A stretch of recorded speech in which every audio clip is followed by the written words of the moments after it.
Jika kau berhasil membaca tulisan ini, aku akan menjadikanmu suamiku. Sebuah tantangan arogan, diucapkan oleh seorang CEO muda yang memandang rendah staf biasa. Tapi ia tak pernah menyangka. Kata-katanya adalah kunci untuk membuka sebuah rahasia berlapis yang telah lama terkubur. Rahasia yang bukan hanya akan menguji harga dirinya, tapi juga akan mengguncang pondasi seluruh dunia yang ia bangun dengan tangan dan kesombongannya. Di balik penampilan paling sederhana, ternyata bersembunyi sosok yang pernah mengguncang dunia teknologi. Siapa sebenarnya pria ini, dan mengapa ia memilih untuk hidup dalam bayangan?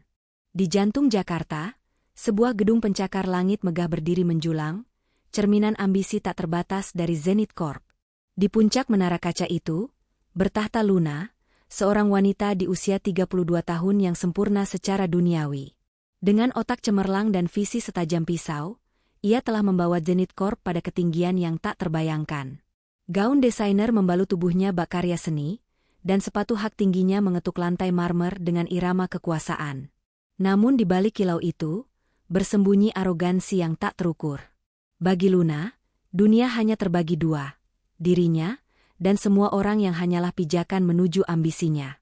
Tatapannya dingin seperti es, dan senyum tipisnya lebih sering terasa seperti penghakiman ketimbang keramahan. Ia adalah produk dari perjuangan panjang, sebuah perjalanan dari keterbatasan menuju puncak, yang membuatnya percaya bahwa kekuasaan adalah satu-satunya perisai dari kelemahan. Ketakutan akan kegagalan masa lalu telah mengukir topeng kesempurnaan pada dirinya, menyembunyikan kerapuhan yang teramat dalam. Kontras mencolok dari Luna adalah Arya, seorang staf umum berusia 28 tahun yang pendiam dan nyaris tak terlihat. Dengan kemeja sederhana dan sepatu usang, ia bergerak di antara kemewahan Zenith Corp seperti bayangan. Tugasnya adalah memastikan operasional kecil berjalan lancar. Luna sering memandangnya sebagai kanvas kosong untuk melukiskan arogansinya. Setiap tatapan Luna dari ujung rambut hingga ujung kaki seolah berkata, "Kau tak pantas di sini." Karyawan lain perlahan menjaga jarak, mengasingkan Arya di tengah keramaian. Namun, Arya tak pernah membalas, hanya menundukkan kepala, sebuah gestur hormat tulus. Di balik ketenangannya, tersembunyi sebuah dunia yang jika terungkap, akan mengguncang fondasi kesombongan Luna. Sebuah rahasia berlapis yang telah ia simpan selama bertahun-tahun. Sore itu, ketegangan menyelimuti ruang rapat Zenith Corp. Luna memimpin evaluasi kuartal, membelah diskusi dengan pertanyaan-pertanyaan tajam yang membuat para manajer seniornya berkeringat dingin. Di tengah intensitas itu, pintu terbuka pelan. Arya masuk membawa nampan kopi. Kehadirannya yang sederhana terasa seperti noda di kanvas kesempurnaan Luna. Tiba-tiba, Luna mengangkat tangan, menghentikan manajer pemasaran yang berbicara. Senyum dinginnya kini lebih tajam. "Tunggu sebentar," ucapnya, suaranya membelah keheningan. Semua mata tertuju padanya, lalu pada Arya yang hendak meletakkan cangkir terakhir. Arya berhenti, merasa seluruh energi di ruangan itu terfokus padanya. Luna mengambil sebuah dokumen tebal dari tumpukan di hadapannya. Itu adalah manuskrip teknis kuno, penuh diagram rumit dan simbol asing. Bahkan tim ahlinya pun kesulitan menerjemahkannya. "Arya, kemarilah," panggil Luna dengan nada manis palsu. Arya melangkah maju dengan ragu. Luna mendorong dokumen itu ke arahnya. "Aku punya permainan kecil untukmu, untuk menyegarkan suasana rapat yang membosankan ini." Matanya berkeliling menatap para bawahannya yang kini memasang wajah penasaran. Ia kembali menatap Arya. "Lihat dokumen ini." Arya mengangguk pelan. "Jika," Luna menekankan kata itu, dan ini adalah "jika" yang sangat besar.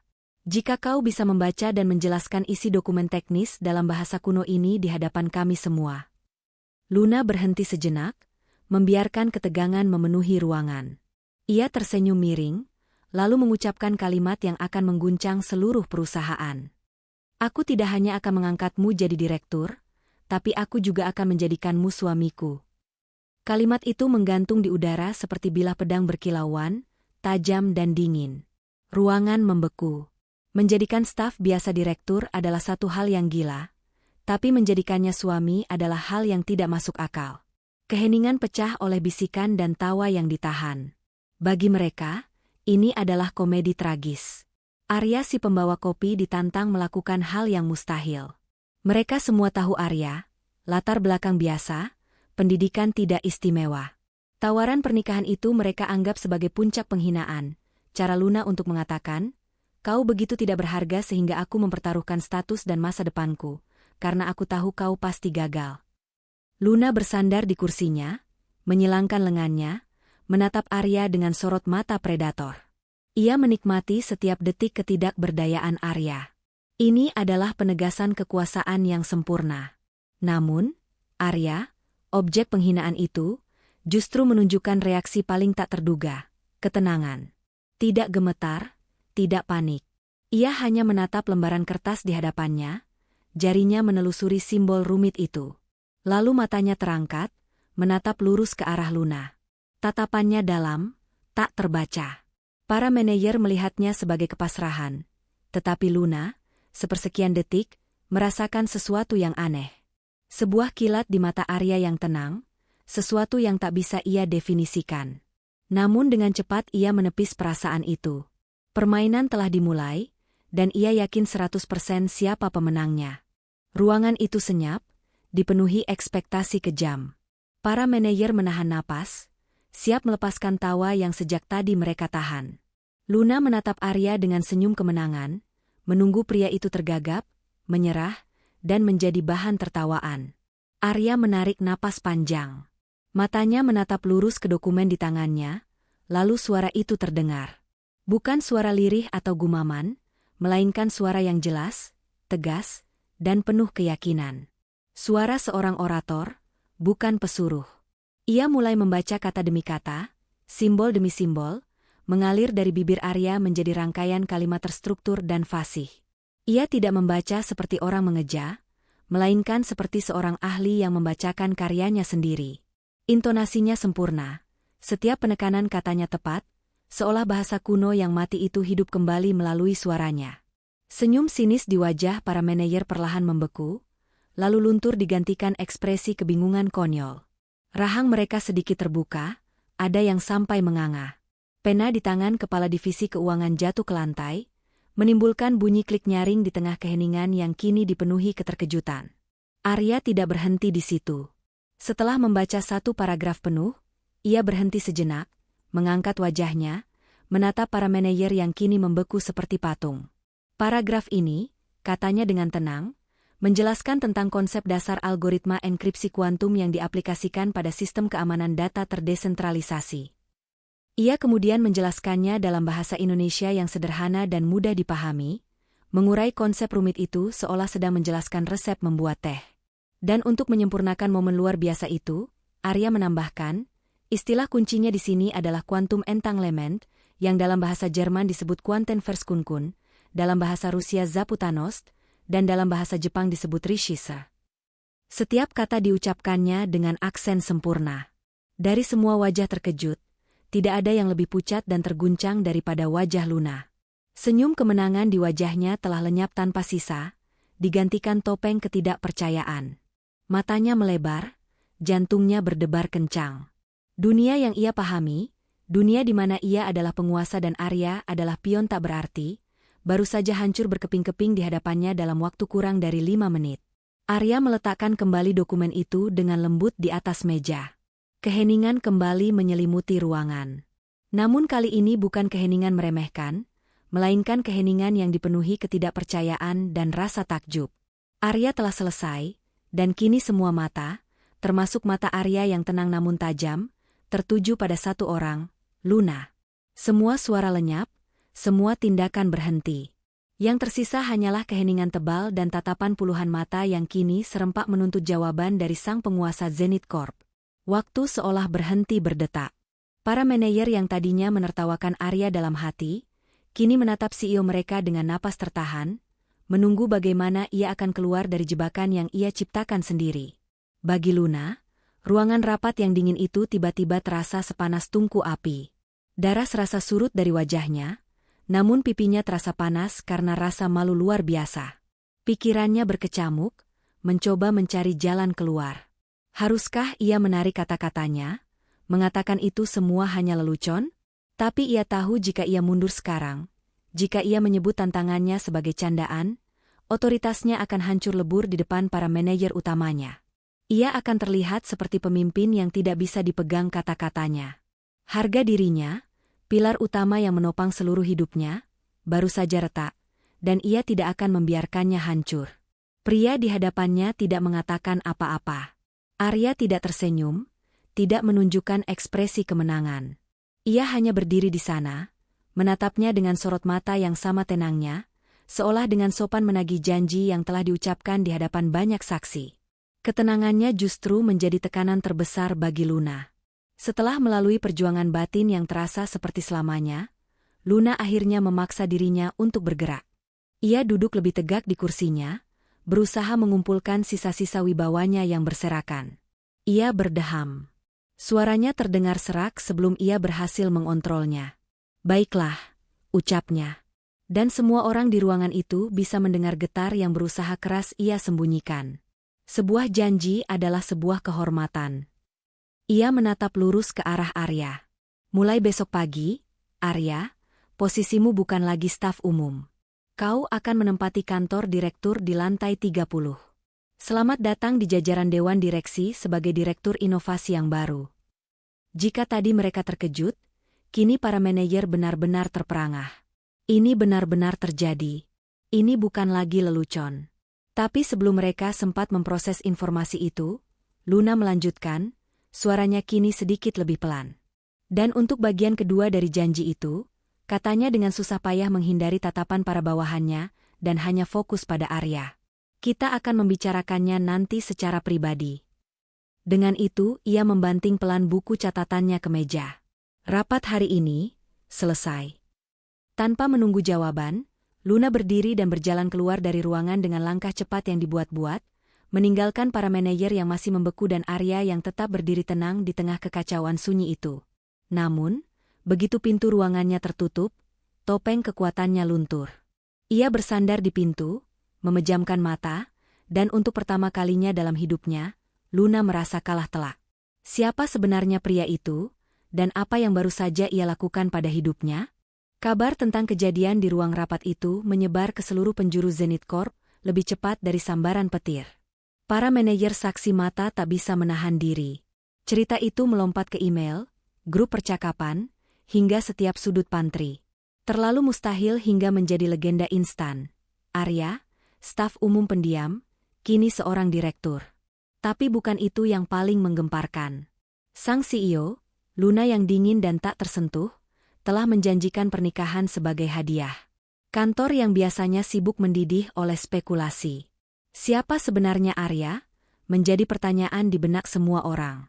Arya yang keesokan harinya datang bekerja dengan pakaian sederhana yang sama, tiba-tiba menjadi pusat perhatian, setiap langkahnya diikuti tatapan penuh tanya. Namun, di tengah badai gosip yang melanda perusahaannya, Luna justru terkurung dalam keheningan yang menyiksa. Malam itu di apartemen mewahnya yang menghadap gemerlap lampu kota, ia tak bisa tidur. Bayangan wajah tenang Arya saat membaca dokumen itu terus berputar di kepalanya. Suaranya yang fasih, pengetahuannya yang mendalam, dan tatapan matanya yang seolah menembus topeng arogansinya. "Siapa dia?" bisik Luna pada pantulan dirinya di kaca jendela. Bagaimana mungkin seorang staf biasa memiliki pengetahuan sedalam itu?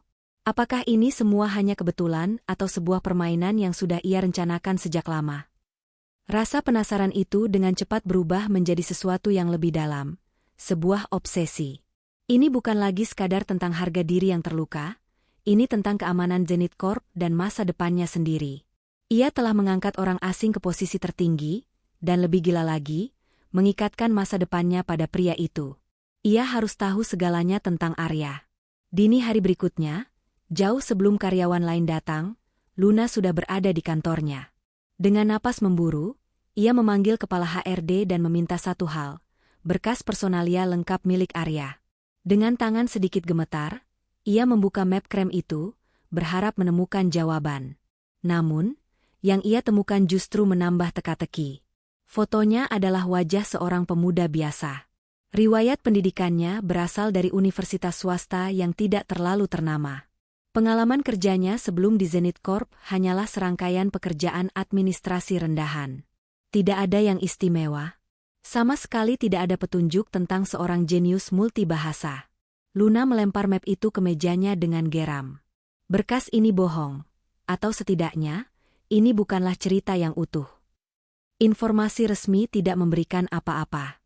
Ia menatap keluar jendela ke arah kota yang mulai terjaga. Jika cara formal tidak berhasil, maka ia akan menggunakan cara lain. Ia tidak akan berhenti. Ia harus tahu siapa sebenarnya Arya, pria yang dalam sekejap telah memporak-porandakan dunianya. Rasa frustrasi membakar pikiran Luna. Dinding kantor Zenith Corp yang megah terasa menyesakkan. Setiap pasang mata seolah mengawasinya, setiap bisikan seolah membicarakan janji gilanya. Ia sadar untuk menemukan kebenaran yang sesungguhnya, ia harus keluar dari menara gadingnya dan masuk ke dunia nyata Arya, dunia yang ada di luar jam kerja. Informasi di atas kertas telah terbukti tidak berguna. Kini saatnya untuk observasi langsung. Sore itu, ia melakukan sesuatu yang tak pernah ia bayangkan akan ia lakukan seumur hidupnya. Ia menjadi seorang penguntit. Setelah jam kerja usai, ia menunggu di dalam mobil sedan mewahnya yang terparkir di sudut tersembunyi di basemen. Dari kejauhan, ia melihat sosok Arya keluar dari lobi, masih dengan kemeja sederhananya, berjalan kaki dengan langkah yang tidak terburu-buru.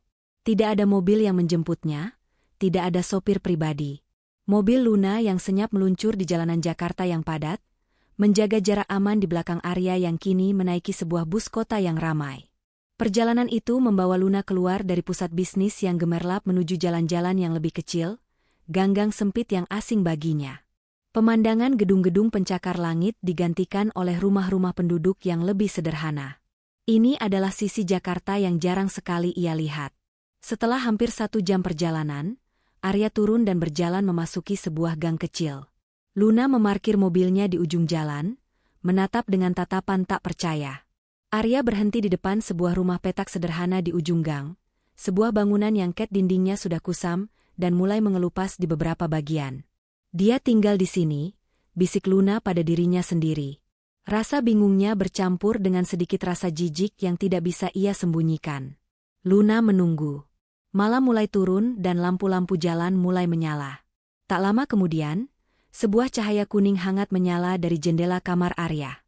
Dari celah tirai yang tidak tertutup sempurna, Luna bisa melihat ke dalam ruangan remang-remang itu. Dan apa yang ia lihat membuat jantungnya nyaris berhenti berdetak. Ruangan itu sempit dan perabotannya sangat minim. Hanya ada sebuah kasur tipis di lantai, sebuah meja kayu kecil, dan sebuah kursi. Namun yang mendominasi seluruh ruangan adalah rak-rak kayu sederhana yang penuh sesak dari lantai hingga langit-langit, penuh dengan buku. Ratusan buku tebal. Dengan tangan gemetar, Luna meraih ponselnya, menggunakan fitur zoom kameranya secara maksimal. Ia bisa melihat judul-judul dalam berbagai bahasa. Ia mengenali beberapa tulisan dalam aksara Rusia, Jerman, bahkan Jepang. Ada buku tentang fisika kuantum, sejarah peradaban kuno, strategi pasar global, dan sastra klasik. Pria yang tinggal di rumah petak reot ini memiliki perpustakaan pribadi yang mungkin lebih berharga dari seluruh perabotan di apartemen mewahnya. Luna bersandar di kursinya, napasnya terasa sesak. Pertanyaan di benaknya kini bukan lagi, siapa dia? Melainkan, apa yang sebenarnya ia sembunyikan. Luna kembali ke apartemen mewahnya malam itu. Namun, kemegahan penthouse-nya terasa hampa dan dingin. Pemandangan rak-rak buku di kontrakan Arya yang sederhana terus terbayang di pelupuk matanya. Kontras yang begitu tajam dengan dinding apartemennya yang dihiasi lukisan-lukisan mahal. Malam itu, tidur tidak kunjung datang. Pikirannya terus berpacu, mencoba menghubungkan titik-titik yang mustahil. Pria sederhana yang naik bus kota dengan seorang jenius yang menguasai berbagai bahasa dan disiplin ilmu yang rumit. Keesokan harinya di kantor, Luna menjadi bayangan dari dirinya sendiri. Dalam rapat, tatapannya kosong. Para manajer yang biasanya takut padanya kini menatapnya dengan campuran rasa kasihan dan bingung. Ia sadar obsesi ini mulai menggerogoti profesionalismenya. Ia tidak bisa lagi fokus bekerja. Ia telah mencapai batas kemampuannya. Menguntit Arya hanya memberinya lebih banyak pertanyaan, bukan jawaban. Ia butuh seorang profesional, seseorang yang bisa menggali lebih dalam dari yang bisa ia lakukan. Malam berikutnya, di sebuah lounge hotel yang temaram dan eksklusif, jauh dari dunia Zenith Corp, Luna duduk sendirian di sudut yang remang-remang. Tak lama kemudian, seorang pria parubaya dengan setelan sederhana namun rapi menghampiri mejanya dan duduk tanpa banyak bicara. Dia adalah seorang detektif swasta terbaik di kota. Seseorang yang reputasinya dibangun di atas kemampuannya menemukan rahasia orang-orang paling berkuasa sekalipun. Tanpa basa-basi, Luna mendorong sebuah amplop tebal berwarna coklat ke seberang meja. Di dalamnya ada foto Arya dan semua informasi dasar yang ia miliki. Namanya Arya Pratama, kata Luna. Suaranya pelan namun tegas. Dia bekerja di perusahaan saya. Di atas kertas, dia bukan siapa-siapa, tapi saya tahu itu semua bohong. Sang detektif hanya mengangguk. Matanya yang tajam menatap Luna, menunggu. Saya ingin Anda mencari tahu segalanya, lanjut Luna. Tatapannya mengeras. Masa kecilnya, pendidikannya yang sebenarnya, jejak karirnya, keluarganya, hubungannya, alasan kenapa dia hidup seperti sekarang. Gali semua yang bisa Anda gali, jangan ada satu batu pun yang tidak terbalik. Ia berhenti sejenak, lalu menambahkan dengan penekanan. Lakukan dengan sangat rapi dan diam-diam. Dia tidak boleh tahu sedang diawasi. Sang detektif melirik amplop itu. Ini akan memakan biaya yang sangat besar, Bu Luna. Luna menatap lurus ke mata detektif itu. Soal biaya, jangan khawatirkan. Aku tidak peduli berapa angkanya. Aku hanya butuh jawaban. Tanpa banyak bicara lagi, pria itu mengambil amplop tersebut, mengangguk sekali, lalu bangkit dan menghilang di antara keremangan lounge. Luna duduk sendirian, menatap gelasnya yang tak tersentuh. Roda telah ia putar. Sebuah proses pencarian kebenaran yang tak bisa lagi ia hentikan telah dimulai. Kini ia hanya bisa menunggu, berharap jawaban yang akan ia dapatkan tidak akan menghancurkannya. Beberapa minggu berlalu dalam penantian yang menegangkan bagi Luna. Setiap dering telepon membuatnya tersentak, berharap itu adalah kabar dari sang detektif. Namun, dunia bisnis tidak pernah menunggu. Hari itu, Zenith Corp menyambut delegasi yang sangat penting. Para petinggi dari sebuah raksasa teknologi asal Jepang yang berencana menanamkan investasi triliunan rupiah untuk proyek ekspansi global. Ini adalah kesepakatan yang bisa mengubah masa depan perusahaan. Suasana di ruang rapat utama Zenith Corp terasa begitu tegang, hingga seolah udara bisa dipotong dengan pisau. Luna memimpin presentasi dengan sempurna, memaparkan data dan proyeksi dengan penuh wibawa. Di salah satu sisi meja, Arya duduk sebagai direktur inovasi. Ia lebih banyak diam, menyimak dengan saksama sesuai dengan perannya yang masih baru. Awalnya semua berjalan lancar. Para investor dari Jepang tampak terkesan. Namun di sesi tanya-jawab, masalah mulai muncul. Pemimpin delegasi, seorang pria tua bernama Tuan Tanaka, mengajukan serangkaian pertanyaan teknis yang sangat mendalam dalam bahasa Jepang. Penerjemah profesional yang disewa perusahaan kewalahan. Ia bisa menerjemahkan kata-katanya secara harfiah, namun gagal menangkap nuansa teknis dan budaya yang tersirat di dalamnya. Jawaban dari tim Zenith Corp menjadi tidak memuaskan, dan wajah Tuan Tanaka yang tadinya ramah perlahan menjadi keras dan kecewa. Luna merasakan keringat dingin mulai membasahi pelipisnya. Ia bisa melihat peluang emas ini lepas dari genggamannya. Suasana menjadi canggung dan kesepakatan itu berada di ujung tanduk. Di tengah keputusasaan itu, sebuah suara tenang memecah keheningan. Bu Luna, mohon izin, kata Arya pelan. Semua kepala menoleh ke arahnya. Luna yang sudah kehabisan pilihan menatapnya dengan ragu sejenak lalu mengangguk pasrah. Arya berdiri dan membungkukkan badan sedikit ke arah delegasi Jepang. Sebuah gestur penghormatan yang sangat sopan dan tepat. Lalu ia mulai berbicara bukan dalam bahasa Jepang yang terbata-bata, melainkan dalam bahasa Jepang bisnis yang fasih, sopan, dan sangat teknikal. Ia tidak hanya menjawab pertanyaan Tuan Tanaka, ia mengelaborasi, menjelaskan detail-detail rumit yang bahkan tim inti Zenith Corp sendiri tidak memikirkannya, dan menunjukkan pemahaman mendalam tentang pasar dan budaya kerja di Jepang. Atmosfer di ruangan itu berubah seketika. Wajah Tuan Tanaka yang tadinya keras perlahan mengendur lalu tersenyum lebar. Ia membalas ucapan Arya dengan antusias dan keduanya terlibat dalam diskusi tingkat tinggi yang membuat semua orang di ruangan itu hanya bisa melongo takjub. Kesepakatan itu tidak hanya terselamatkan, tapi menjadi jauh lebih kuat. Para manajer Zenith Corp menatap Arya seolah baru pertama kali melihatnya. Sementara Luna, ia duduk terpaku di kursinya. Perasaannya campur aduk antara lega, takjub, dan kebingungan yang semakin menjadi-jadi. Namun, di antara para investor itu, salah seorang rekanan mereka dari Eropa yang ikut dalam pertemuan menatap Arya dengan tatapan yang berbeda. Bukan tatapan kagum, melainkan tatapan seseorang yang mencoba mengingat sebuah wajah dari masa lalu yang sangat penting dan sudah lama terlupakan. Rapat berakhir dengan sukses besar. Suasana tegang telah mencair, digantikan oleh jabat tangan yang hangat dan senyum lega. Tuan Tanaka dari Jepang secara pribadi menghampiri Arya, membungkuk dalam-dalam, dan mengucapkan terima kasih berulang kali, menatapnya dengan penuh kekaguman. Arya hanya menerimanya dengan senyum tipis dan sikap rendah hati yang tidak berubah.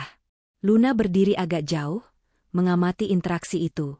Jantungnya masih berdebar kencang, bukan karena kesepakatan yang berhasil, tetapi karena performa luar biasa dari pria yang penuh teka-teki itu. Di tengah suasana gembira tersebut, Tuan Dubois, investor dari Eropa yang sejak tadi menatap Arya dengan penuh selidik, berjalan mendekatinya. Ia menunggu hingga Tuan Tanaka selesai berbicara, lalu mengulurkan tangannya pada Arya. "Penjelasan Anda tadi sungguh luar biasa, Tuan Arya," kata Tuan Dubois dengan aksen Eropanya yang kental. "Benar-benar brilian." "Terima kasih, Tuan," jawab Arya sopan. Tuan Dubois tidak melepaskan tatapannya. "Bukan hanya kemampuan bahasa Anda, tapi cara Anda membedah masalah, visi Anda tentang masa depan teknologi. Itu sangat mengingatkan saya pada seorang visioner muda yang pernah mengguncang dunia teknologi di Asia Tenggara beberapa tahun silam." Luna yang kebetulan berdiri tidak jauh dari mereka ikut mendengarkan percakapan itu. Alisnya sedikit terangkat. Tuan Dubois tersenyum tipis. "Maaf jika saya lancang, tapi nama Anda dan wajah Anda sepertinya saya tidak salah. Anda bukan Arya Pratama, pendiri jenius dari Nusantara Vision yang tiba-tiba menghilang 5 tahun lalu." Dunia di sekitar Luna seolah berhenti berputar. Nusantara Vision. Nama itu, ia sangat mengenalnya. Semua orang di industri teknologi mengenalnya. Sebuah perusahaan rintisan legendaris yang meroket seperti meteor, dipimpin oleh seorang anak muda jenius yang visioner, namun kemudian lenyap dari peredaran secara tiba-tiba dan misterius setelah sebuah skandal internal. Kebisingan di ruangan rapat seolah meredup. Tatapan Luna terkunci pada Arya. Napasnya tertahan di tenggorokan, menunggu jawaban. Arya terdiam sejenak. Ia tidak tampak terkejut, lebih terlihat lelah. Ia memejamkan matanya sepersekian detik, seolah sebuah beban berat yang selama ini ia pikul di pundaknya akhirnya harus ia letakkan. Ia menatap Tuan Dubois. Lalu sebuah senyum tipis yang penuh kepahitan terukir di bibirnya. "Sudah lama sekali, Tuan Dubois," bisiknya, sebuah pengakuan singkat namun mengandung sejuta cerita. Bagi para investor, itu adalah jawaban dari sebuah teka-teki bisnis yang menarik.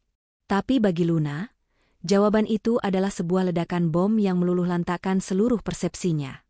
Pria yang ia hina, pria yang ia remehkan, pria yang ia jadikan bahan taruhan pernikahan di depan semua orang, adalah sang pendiri legendaris Arya Pratama dari Nusantara Vision, dan ia sama sekali belum siap untuk mendengar sisa dari cerita itu. Pengakuan singkat Arya membuat suasana di ruangan itu menjadi aneh. Para manajer Zenith Corp yang mendengar nama Nusantara Vision mulai berbisik-bisik, mencoba menghubungkan titik-titik yang tidak masuk akal. Melihat tatapan semua orang dan menyadari percakapan ini tidak mungkin dilanjutkan di tengah keramaian, Luna dengan suara yang nyaris tak terdengar mengundang Tuan Dubois, Tuan Tanaka, dan Arya ke ruang kerjanya yang luas di lantai teratas. Di dalam kantor CEO yang mewah itu, simbol kekuasaan Luna, keempatnya duduk dalam keheningan. Tuan Tanaka dan Tuan Dubois menatap Arya dengan sorot mata penuh rasa hormat dan penasaran.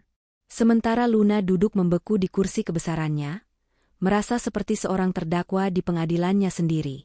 Akhirnya Tuan Dubois yang membuka suara, nadanya lembut dan penuh simpati. "Arya, jika Anda tidak keberatan, kami semua yang mengagumi Anda dulu selalu bertanya-tanya. Anda sedang berada di puncak. Nusantara Vision adalah bintang paling terang saat itu. Apa yang sebenarnya terjadi? Mengapa Anda menghilang begitu saja?" Arya menatap keluar jendela kaca yang besar, memandang cakrawala Jakarta seolah sedang melihat kepingan masa lalunya. Setelah hening sejenak, ia mulai berbicara. Suaranya tenang, namun syarat dengan beban yang berat. Saya membangun Nusantara Vision dari nol, dari sebuah garasi kecil. Saya memberikan seluruh hidup, waktu, dan energi saya untuknya. Dan dalam perjalanan itu, saya mempercayai 2 orang sepenuhnya di dunia ini.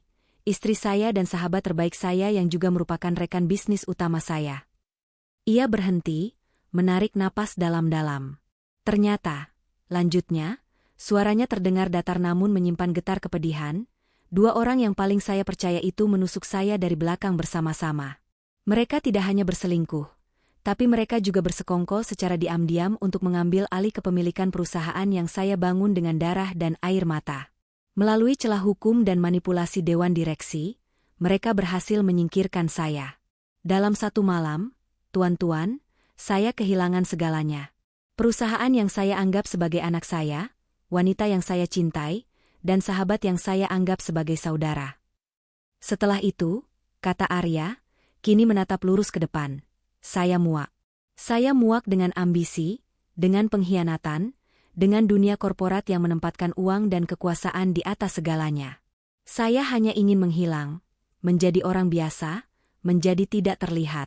Bekerja sebagai staf umum, hidup di kontrakan sederhana memberi saya ketenangan itu. Sebuah kesempatan untuk bernapas tanpa merasakan sakitnya pengkhianatan setiap saat. Tuan Dubois dan Tuan Tanaka terdiam, menunduk dengan penuh rasa hormat pada ketegaran pria di hadapan mereka. Tapi tidak ada yang lebih hancur mendengar cerita itu selain Luna. Ia duduk kaku, tangannya terkepal erat di atas meja. Setiap kata yang diucapkan Arya terasa seperti tamparan api di wajahnya. Pria ini telah melalui neraka. Ia telah kehilangan segalanya, dihancurkan oleh orang-orang terdekatnya. Dan aku, pikir Luna dengan kejijikan yang mencengkeram hatinya, aku mempermalukannya di depan semua orang hanya demi kesenangan sesaat dan arogansi buta.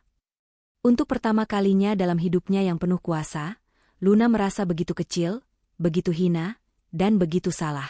Air mata mulai menggenang di pelupuk matanya, bukan air mata kemarahan, melainkan air mata penyesalan yang membakar.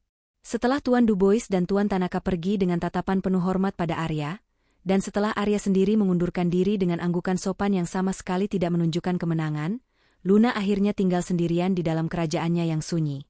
Pintu ruangannya yang berat tertutup dengan bunyi pelan.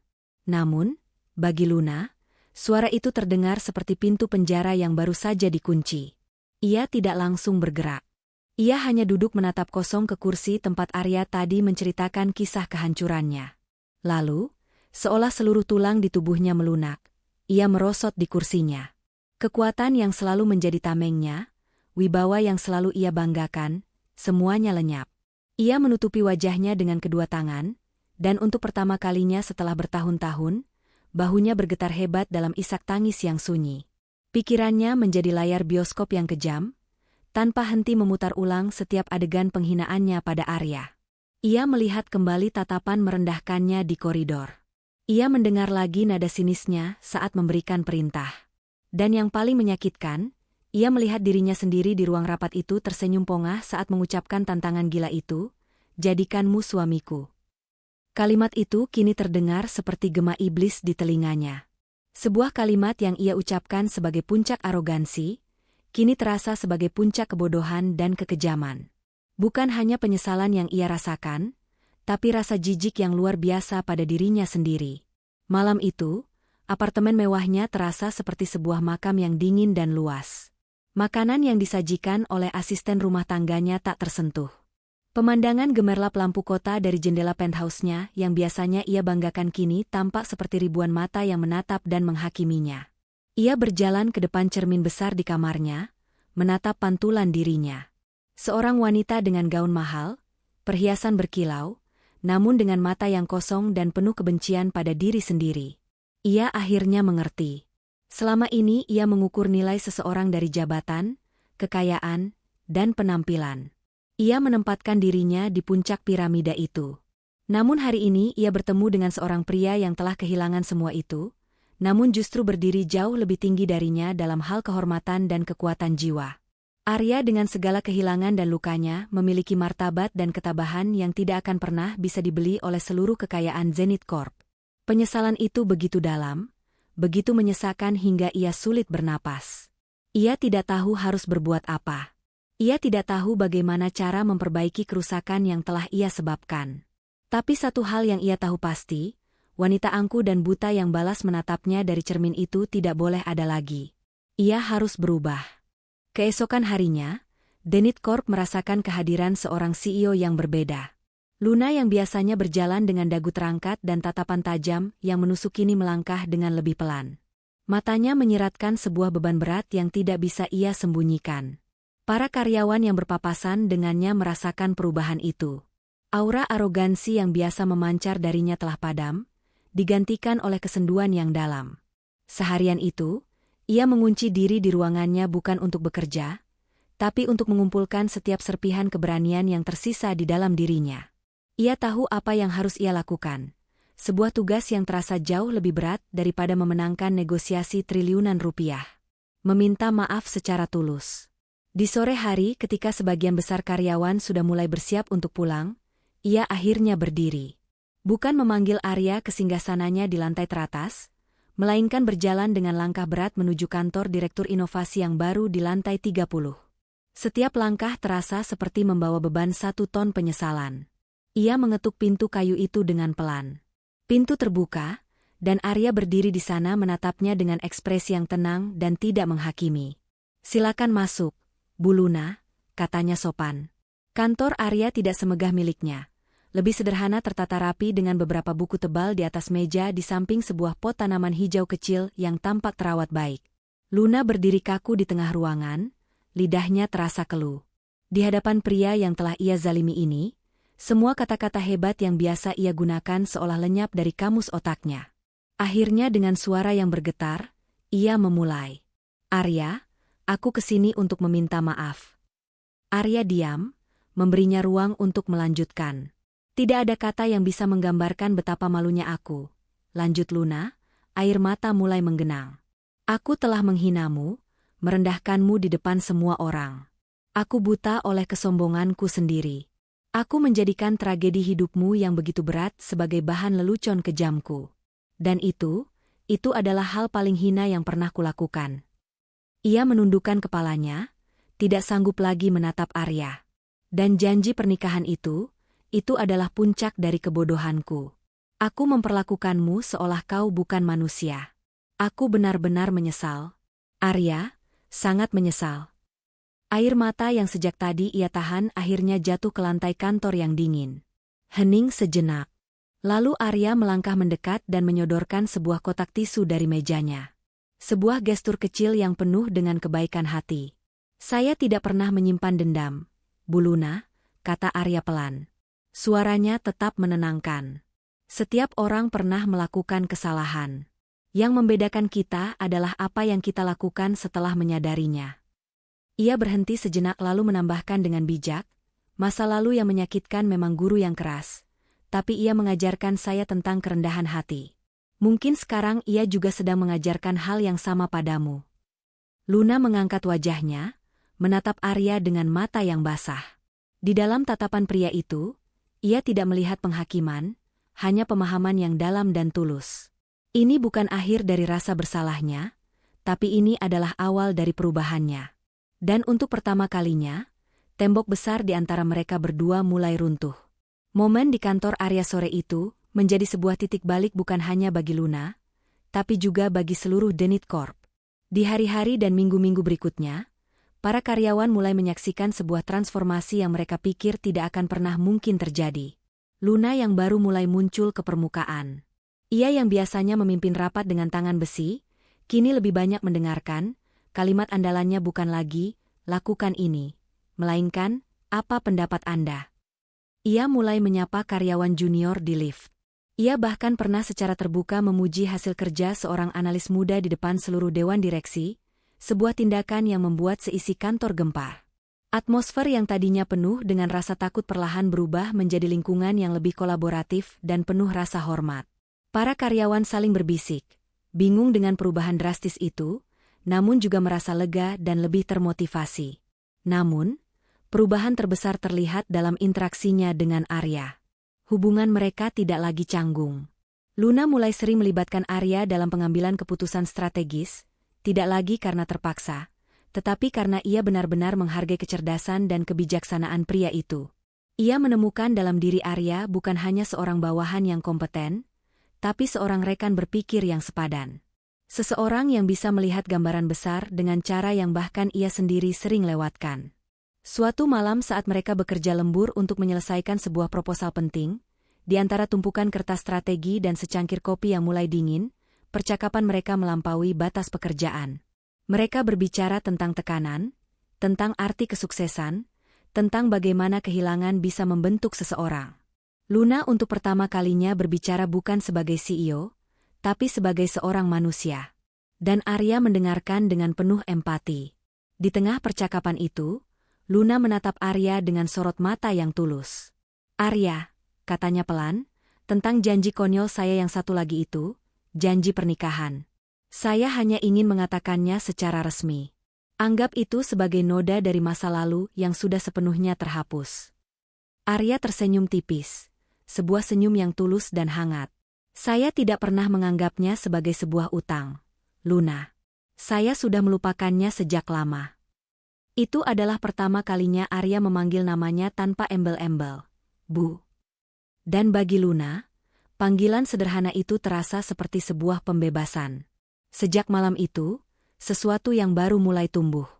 Bukan lagi hubungan antara atasan dan bawahan, bukan pula antara penghina dan korbannya. Yang lahir adalah sebuah ikatan unik yang dibangun di atas puing-puing arogansi, dan di atas fondasi rasa saling menghormati yang dalam dan tulus. Waktu terus berjalan dan Zenith Corp mekar di bawah sebuah kepemimpinan yang baru.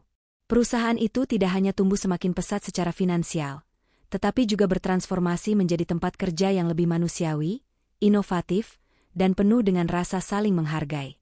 Luna, dengan kecerdasannya yang kini dipadukan dengan empati dan kebijaksanaan, menjadi sosok pemimpin yang tidak hanya ditakuti, tetapi juga dihormati dan dicintai. Namun perubahan terbesar dan yang paling sering menjadi bahan perbincangan hangat di antara para karyawan, adalah ikatan unik antara Luna dan Arya. Hubungan mereka berkembang menjadi sesuatu yang tak terduga, persahabatan yang tulus dan sangat mendalam. Mereka bukan lagi sekadar rekan kerja, tapi sau bagi satu sama lain di tengah derasnya arus dunia korporat. Luna dengan segala tekanannya sebagai CEO menemukan ketenangan dan perspektif dalam nasihat bijak Arya. Sebaliknya, Arya yang pernah menutup diri dari dunia, karena luka masa lalunya perlahan menemukan kembali percikan semangat dan tujuan hidupnya melalui visi dan dukungan Luna. Karyawan sering melihat mereka, terkadang berjalan di taman kantor sambil berdiskusi serius, terkadang lain hanya minum kopi di pantry sambil tertawa lepas. Mereka adalah dua dunia yang berbeda. Dunia kemewahan dan dunia kesederhanaan yang kini telah menemukan titik temu yang harmonis. Hubungan mereka menjadi sebuah legenda di Zenith Corp. Sebuah kisah tentang dua dunia yang bertabrakan lalu menyatu dengan cara yang paling indah. Tidak ada yang tahu kemana takdir akan membawa ikatan unik mereka selanjutnya. Apakah mereka akan selamanya menjadi sahabat dan rekan berpikir yang saling melengkapi? Ataukah di balik rasa hormat dan pemahaman yang dalam itu, lembaran baru kehidupan, sebuah kisah cinta yang tidak pernah mereka duga, sedang menanti untuk ditulis, menantang segala ekspektasi tentang status dan masa lalu yang kelam? Hanya waktu yang bisa menjawabnya, dalam balutan kontroversi yang menyelimuti takdir mereka. Di akhir cerita ini, kita melihat bagaimana arogansi yang buta akhirnya runtuh di hadapan ketulusan dan kerendahan hati. Luna, yang terbiasa hidup di puncak, menemukan kebahagiaan sejati dalam mengubah dirinya dan membangun kembali hubungannya dengan Arya di atas fondasi yang lebih manusiawi dan jujur. Sebuah ikatan yang melampaui gelar, kekayaan, atau status sosial. Kisah Luna dan Arya mengajarkan kita bahwa kesombongan adalah penjara, dan kerendahan hati adalah kuncinya. Ia juga mengingatkan kita untuk tidak pernah menilai seseorang dari sampulnya, karena di balik penampilan paling sederhana, bisa tersembunyi hati yang luar biasa.